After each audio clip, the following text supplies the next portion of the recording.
good wife. Once upon a time, there was a wise and good king. He had only one son, a boy named Delibis.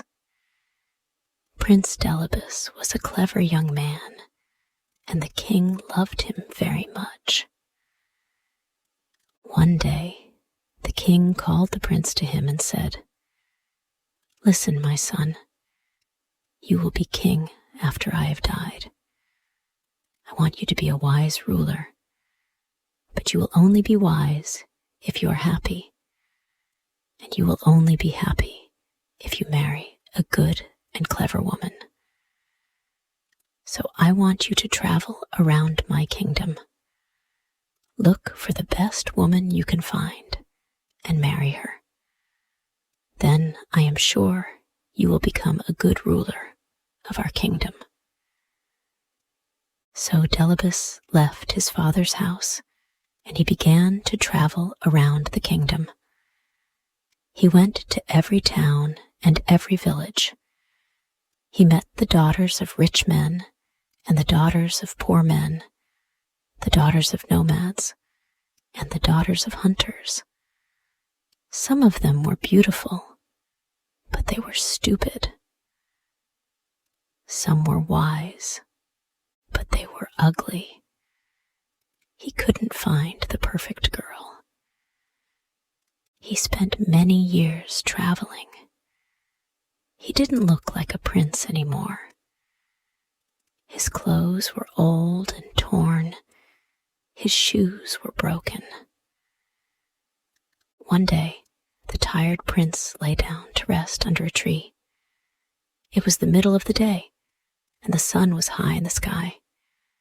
His food was finished, and he was very hungry. He fell asleep. When he woke up, he saw a girl. She was looking after her father's sheep. Delibis looked at her. She was the most beautiful girl he had ever seen. He wanted to speak to her, but he couldn't. "What's the matter?" the girl said. "You look hungry. I have only a little bread with me here, and you can have it if you like." She took out some bread and gave it to Delibis. He ate it hungrily. "Thank you," he said. The girl started to walk away. Delibis wanted her to stay. "Have you seen my camel?" he said. "No," the girl said. "I haven't seen a camel, but a blind one has passed this way." "Really?" said the prince. "And this camel had no tail?" "How do you know?" asked the prince. "And there is a wound on its right side," the girl said. The prince was very surprised. "You haven't seen this camel," he said, "but you have described it perfectly. How did you do it?" "Oh, it was easy," the girl said. "Look at this bush. A camel has been eating the leaves, but it has only eaten from one side of it. This probably means that it's blind in one eye.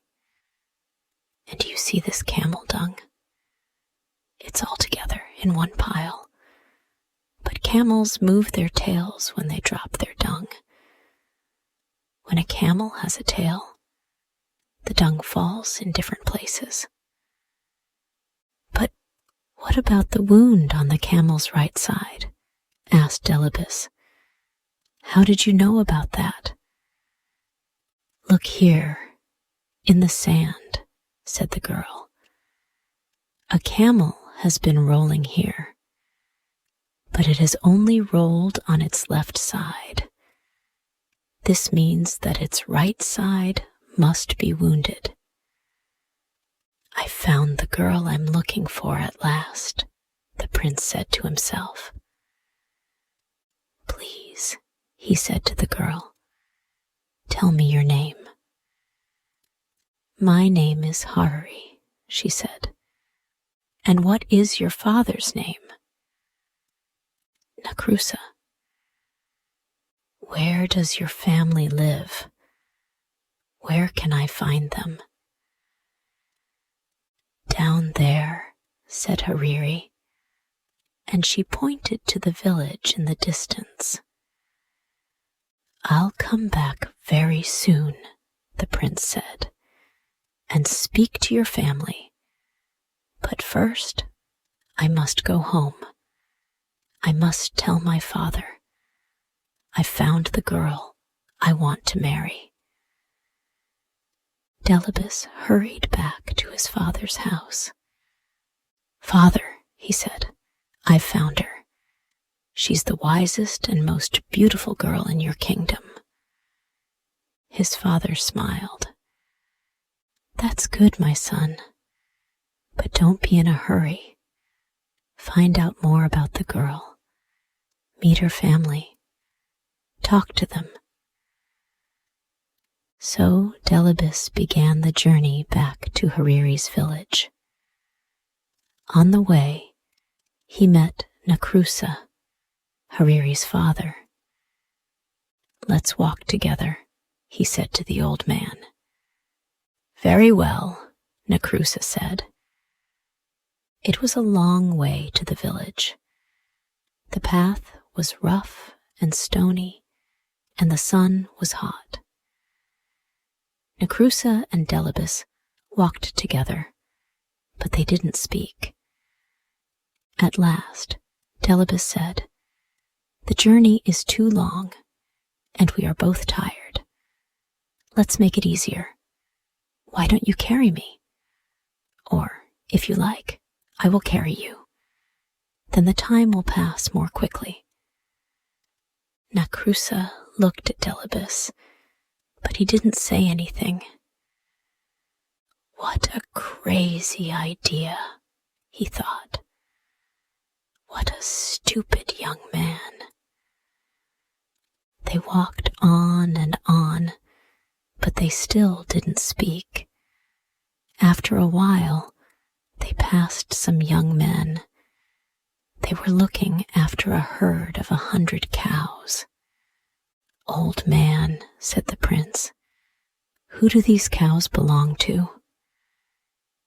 They belong to my cousin, said Nakrusa. He's a very rich man. Rich? The prince laughed. No, he must be poor. I'm sure he's a poor man. I'm sorry for him. Nakrusa shook his head. What a strange young man, he thought. He's sorry for a man who has 100 cows. A little later, they passed another herd of cattle. There were 10 cows and 1 bull. Whose cattle are these? Delibis asked. Oh, they belong to my neighbor, said Nakrusa. He's only a poor man. Poor? Said the prince. I don't think so. I think he's rich. Yes, he's certainly a rich man. This young man is crazy, Nakrusa thought. They walked on and on over the hills until they came to a valley. There was a field of wheat in the valley. It was already yellow and ready for the harvest. Is this wheat free, so that travelers can eat it? Asked Delibis. Free? Said Nakrusa. What do you mean free? Of course it isn't free. It belongs to the farmer. I don't understand this boy at all, he said to himself. The sun was going down now. It was nearly evening. At last they could see the village in the distance. Some people were coming out of the village. They were carrying the body of a dead man. They were taking him to the cemetery. Who has died? Delibis asked Necrusa. Who was this man? He was a good old man, Necrusa answered. I knew him well. And will his name be buried with him? Asked Delibis. Or will his name live on? How stupid, Necrusa thought. The poor man is dead. Of course his name dies with him. It won't be used again. He said nothing. He walked on towards his house, and Delibis followed him. The prince and Necrusa came to Necrusa's hut. The old man turned round to Delibis. He wanted to say goodbye, but the prince had already followed him into his compound. Necrusa was tired of Delibis. He wanted him to go away. But now the young man was his guest.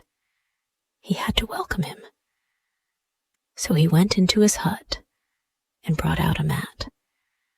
He put it on the ground, and Delibis sat down on it. Hariri was inside the hut. She was cooking the evening meal. Listen, daughter, Necrusa said to her. We have a very strange guest. A crazy young man has followed me all day. He's come to the village with me, and now he's here in my compound. Take him some water so that he can wash his feet. So Hariri took some water and went out to wash Delibis's feet. He was very happy when he saw her. She smiled at him, and his heart jumped. She was even more beautiful than before. Why don't you put your feet on the mat? She asked him. Look, they're on the dirty ground. But my feet are still dirty, Delibis answered. You haven't washed them yet. If I put them on the mat now, the mat will get dirty too. So Hariri washed his feet. When they were clean, he put them on the mat. Hariri went back into the hut to find her father. This young man isn't crazy at all, she said. Oh, yes, he is, said Necrusa. Do you know what he said to me on the road? Let's make the journey easier, he said. Why don't you carry me? Or, if you like, I'll carry you. Wasn't that stupid? How can I, an old man, carry a big young man like him? But father, Hariri said, you don't understand. He meant that the journey was long and boring. He wanted to make it interesting. When he said, why don't you carry me? He meant, why don't you tell me a story? And when he said, or if you like, I'll carry you, he meant, or if you like, I'll tell you a story. In that way, you could help each other along the road. Well, anyway, said Necrusa, that wasn't the only thing. We passed a big herd of 100 cows. Who do these cows belong to? He asked me. He must be a poor man. Poor? A man with 100 cows is rich. Then later, we passed a small herd of 10 cows and 1 bull. Who do these belong to? He said. Oh, he must be a rich man. Now, isn't that crazy? No, father, Hariri said. He's right. The man with 100 cows is rich now, but he won't be rich for long. If he doesn't have a bull, his cows will never give birth to calves. After a while, they will all die, and he'll be poor again. But the man who has a bull as well as 10 cows will soon be rich. His cows will all have calves. He'll have more and more cattle every year. You haven't heard it all, Necrusa said. We passed a field of wheat. Is this wheat free so that travelers can eat it? The stupid boy asked me. Free? I said. Of course it isn't free. It belongs to the farmer. Only he can eat it. But father, said Hariri, who is the farmer? Is he a generous man? Does he give food to the guests and travelers who come to his hut? Yes, said Necrusa. I know the man. He's a good man. He's always kind to guests and travelers. And does he ask them to pay for their food? Asked Hariri. Of course he doesn't, Necrusa answered. What kind of man asks his guests to pay for their food? Then the young man was right, Hariri said. The wheat is free. Travelers can eat it without paying. Well, perhaps, Necrusa said. But listen to this. While we were coming into the village, we passed a funeral. A crowd of people were taking a dead man to the cemetery. And do you know what this poor fool said? Will his name be buried with him, or will it be used again? Oh, said Hariri, that's easy to understand. He was asking you if the man had a son. The father's name lives on in his son. It's not buried with him. It's used again and again. Necrusa was tired of talking to his daughter. He went to talk to her uncles. My daughter's crazy, he said. You have seen that strange young man sitting outside my hut. He asks all kinds of stupid questions, but my daughter likes him. Does she? Said Hariri's uncles. That's good. Your daughter isn't a child now. She must get married soon. Why don't you let her marry him? He looks like a good man to us. Oh, very well, said Necrusa. But it's all so strange. I can't understand it at all. They're both crazy. Hariri heard her uncles and her father. She was very happy. He's so handsome, she said to herself, and so clever. He's the best young man I've ever seen. Delibis was still sitting outside the hut on the mat. He heard Hariri's words. He was very, very happy. The wedding was soon arranged. Delibis hurried back to his father, the king. Hariri is a wonderful girl, he said. The best girl in all Afar. I am very happy for you, my son, the king said. Send camels and cattle for the feast. Take some servants and all my armed men.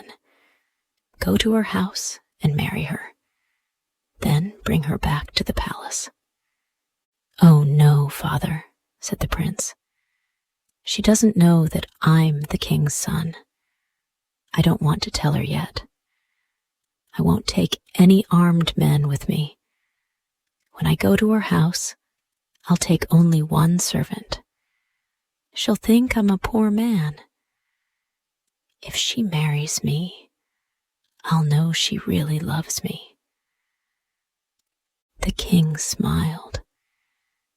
"Very well, my son," he said. "Go, but come back soon. I want to meet my new daughter." It was a long way from the king's house to Nacrusa's village. The prince and his servant started their journey early in the morning, but they walked all day. The sun rose higher and higher in the sky. It became hotter and hotter. "I'm very hot and very, very thirsty," Delibis said. "I must have a drink." "That's all right, sir," the servant said. "Look, we're coming to a water hole. You'll find some water there." They came to the water hole, and Delibis looked down into it. The hole was deep. The water was a long way down. "Climb down and fill my water bottle," Delibis said to his servant. "Oh no, sir, I can't do that," the servant said. "I don't want to fall and break my neck." So Delibis climbed into the water hole himself. He drank the cool, clean water and filled his bottle. Then he looked up at his servant. "Pull me up," he shouted, but the servant laughed at him. "Pull you up?" he said. "Why, you fool, I'm going to be the master now." He picked up a big stone and lifted it above his head. "He's going to throw it down and kill me," thought Delibis. "Wait a minute," he shouted. "Don't kill me. You'll never escape. Someone will soon find my body. They'll tell my father, and he'll send his men to kill you. I've got a better idea." The servant put the stone down. "What do you mean, a better idea?" he said. "We'll change our clothes," said Delibis. "You take my clothes and I'll take yours. You can be the master and I'll be the servant." The servant laughed. "That's a stupid idea," he said. "If I pull you out of the water hole, you'll kill me. I know you will." "I won't kill you, I promise," said the prince. "And I won't tell anyone that you're my servant."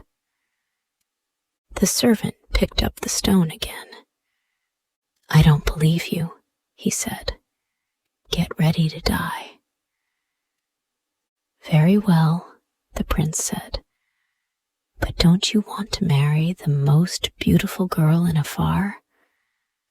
How will you find her father's house? Only I know the way." The servant thought for a moment. "Do you really promise?" he said. "You won't kill me? You'll be my servant, and I'll be your master?" "Yes," answered Delibis. "You know me. I always keep my promises." "All right," the servant said, and he pulled Delibis out of the water hole. They changed their clothes. The prince took the servant's, and the servant took the prince's. Then they walked on along the road. At last they came to Nacrusa's village. Everything was ready for the wedding. The women were cooking a wonderful feast. Guests were arriving. People were singing and dancing. Hariri couldn't wait to see the face of her dear Delibis. She looked out of her hut, but there was the servant, dressed in Delibis's clothes. "This man isn't my husband," she said. "I've never seen him before." "Don't be a fool," her father said. "Look at his clothes, his dagger, and his shoes. He was wearing them when he came here before." "But my husband is a clever man," said Hariri. "This man looks like a fool. Let me ask him some questions." "Oh, very well," Nakrusa said. "But be quick. The guests are waiting. The wedding must begin." So Hariri came out of her hut and spoke to the servant. "Tell me," she said, "what is the heaviest thing a man can carry?" The servant frowned. "The heaviest thing?" he said. Let me think. A camel's heavy. No, a fallen tree is heavy. Ah, I know. A grinding stone. Yes, a grinding stone is the heaviest thing." Hariri looked behind the servant. "Who is that man standing under the tree?" she wondered. "Here's my next question," she said. "What is the sweetest food in the world?" "The sweetest food," the servant said. "The sweetest food. Yes, I know the answer. The sweetest food is honey." Hariri was watching the man under the tree. He was coming towards her now. "I have one more question," she said to the servant. "What is the most beautiful smell in the world?" The servant shook his head. "What a stupid question," he said. "Flowers have the sweetest smell.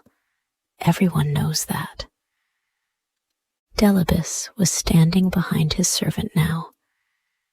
He smiled at Hariri. "This man says he's my husband," said Hariri. "But he's a fool. His answers are stupid." Nakrusa was very angry. "Daughter," he said, "what are you saying? Look, the wedding guests are here. The feast is ready. Take this man. He is your husband." "Please, father," Hariri said. "I can't marry a fool. Let me talk to his servant." She looked at Delibis. "Did you hear my questions?" she asked him. "Yes," said Delibis, "and here are my answers. Your first question was, what is the heaviest thing a man can carry? My answer is a promise. A promise is a very, very heavy thing. For me, just now, it's the heaviest thing in the world." "Next," you asked, "what is the sweetest food?" I know the answer to that question. I was alone once in the desert. I had no food. I nearly died of hunger. Then I met a girl. She gave me a piece of dry bread. It was the sweetest food in the world because I was so hungry. Your third question was this: what is the most beautiful smell? I can answer that one too. It is the smell of the skin on the neck of your baby son. I don't have a son yet, but one day, God willing, he will give me a wife. And one day, God willing, she will give me a son. Hariri laughed and clapped her hands. "Did you hear that, father?" she said. "This man is my husband." he's only a servant, Nakrusa said. I'm tired of all this nonsense, Hariri. I'm your father. You must obey me. Marry the master, not the servant. Hariri went and stood beside Delibis. Master or servant, this is the man I will marry, she said. The servant was frightened when he heard this. He fell down on his knees. Oh, please, please forgive me, he said to Delibis. I was a fool. Don't tell the king, your father. The king? Your father is the king? Nakrusa said to Delibis. My dear boy, this is wonderful. Hariri, my child, you are right, of course. This is the right man for you. I always knew you were a clever girl. You're going to marry a prince. Where are the singers? Is the food ready? Let the marriage begin. The wedding was a happy one. Everyone ate and sang and danced. Only Delibis' servant wasn't happy. He went out of Nakrusa's compound and ran away. They never saw him again. The next day, Delibis and Hariri began the journey back to the king's house. Everyone there was very happy to see them. The king liked his daughter-in-law at once. My son, you have chosen well, he said to Delibis. Now I know that one day you will be a wise and happy ruler. After a year, Hariri had a son. Delibis was very happy. He took his son in his arms. He smelled the skin on the baby's neck. It was the sweetest smell in the world for him. Hariri smiled at him.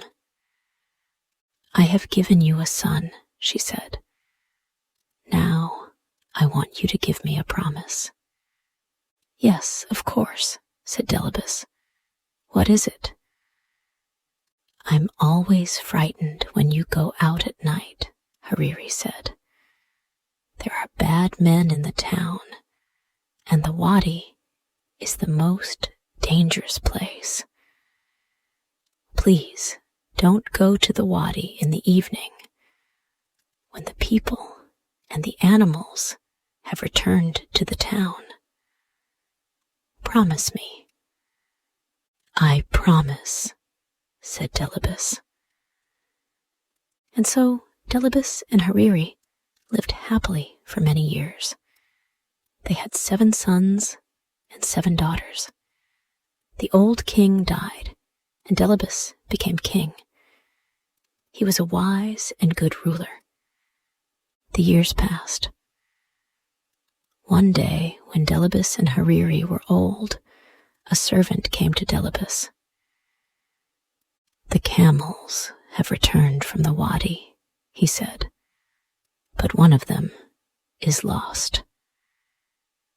Delibis forgot his promise to Hariri. I'll go myself and look for it, he said. It was dark outside. There was only a half moon in the sky. Everything was quiet. There was nobody at the wadi now. Everyone was at home in their own houses. Suddenly, 4 men jumped out from behind a tree. Give us your money, shouted one. Give us your clothes, shouted another. The 3rd man came close to Delibis and looked at his face. Let him go, he said to the others. It is the king. What? The 4th man said. Yes, quick, let him go. But the first 2 robbers laughed. Let him go, they said. Are you crazy? He'll send his soldiers after us. They'll catch us and kill us. No, we must kill him now." They began to argue with each other. "Kill him," the first two robbers said. "Let him go," said the others. The first two robbers were the strongest. "We must kill you," they said to the king. "We want to save our own lives. Give me one last wish before I die," the king said. "Very well," said the robbers. "What is it?" "Go to my house," Delibis asked them. "Tell my wife that you saw me near the wadi. Say to her, there's a black cow in my herd of cattle. Its horns are too long. It will put out the eyes of the other cows. Take it out of the herd." "Is that all?" asked the third robber. "No," answered the king. "Tell her this. There's a black mat on the roof of my house. Take it away. Put a white mat there in its place." "Is there anything else?" said the fourth robber. "Yes," Delibis answered. "I have 4 camels. Tell my wife to keep 2 of them, but tell her to let 2 of them go." "Have you finished now?" the first robber said. "Yes," said Delibis. "Then you must die," the first robber said. And so the robbers killed Delibis. They took his body and threw it under a tree. "Come on," the first 2 robbers said. "We must run away." "No," said the third and fourth robbers. "We must take the king's message to his wife. We promised." "Are you crazy?" the first robber said. "She'll know that we killed him. Her sons will kill us." "But she doesn't know that he's dead," the third robber said. "Nobody knows that he's dead." So the 4 robbers went to Delibis's house. They asked to see the queen. She was talking with her 7 sons. They were all carrying spears. The first robber walked boldly up to the queen. "I have a message for you," he said, "from your husband, the king." "Where did you meet him?" Hariri asked. "At the wadi," the robber answered. The queen put her hand over her mouth. Her eyes opened wide, and she looked at the robbers. Her sons moved towards her. "Is my husband well?" she asked. "He's fine," laughed the robber. "We left him under a tree. He'll be home soon." "And what was his message?" Hariri asked. The first robber told her the words of the king. When he finished, Hariri said to her sons, "Catch these men." "Why?" her eldest son asked. "They have only brought some messages from our father." The robbers were already running out of the compound. "Quick! Quick! Don't let them escape!" shouted Hariri. Her 7 sons ran after the robbers and caught them. They brought them back to the queen. She was crying. "What's the matter, mother?" her eldest son asked. Didn't you understand your father's message? Said Hariri. Listen, this is what it means. Take the black cow out of the herd of cattle, he said. It will put out the eyes of the other cows. This means that your father doesn't want the crows to eat his eyes. He wants us to bury his body. You mean our father's dead? Her sons asked. Yes, said Hariri. This is his second message. Take away the black mat on the roof. Put a white one there. He is dead, and he wants me to put white clothes on for him. It was these men who killed my father, shouted one of the sons, and all of them lifted their spears. Wait, said Hariri. There was one more message. Keep 2 of my camels, your father said, but let 2 of them go. This means that 2 of these men killed him, but 2 tried to save his life. The robbers fell down onto the ground. You know everything, the first robber said. You're right. It was my friend and I who killed the king. These 2 men tried to save him. Kill the murderers, shouted the brothers. And they killed the first 2 robbers with their spears and daggers. Then the 3rd and 4th robbers took Hariri and her sons to the wadi. They found the body of Delibis and brought him home. Hariri put on white clothes, and her sons buried their father. He was a great king, all the people said. Why? Because he was married to a good and clever woman. And now this story ends. Hey, thank you so much for listening to the whole story.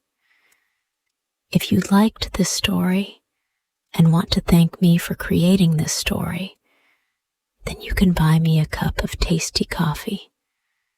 Just join our YouTube channel and be an official member of our family to support us for making even more interesting story videos for you every day.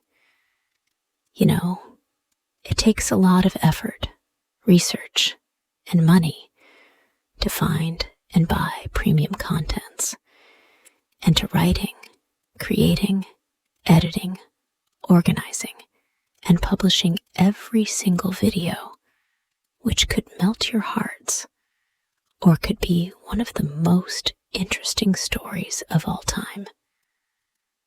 So, hit the like button to save this video. And most importantly, subscribe to our YouTube channel to learn English by watching super interesting English stories every day. Thank you.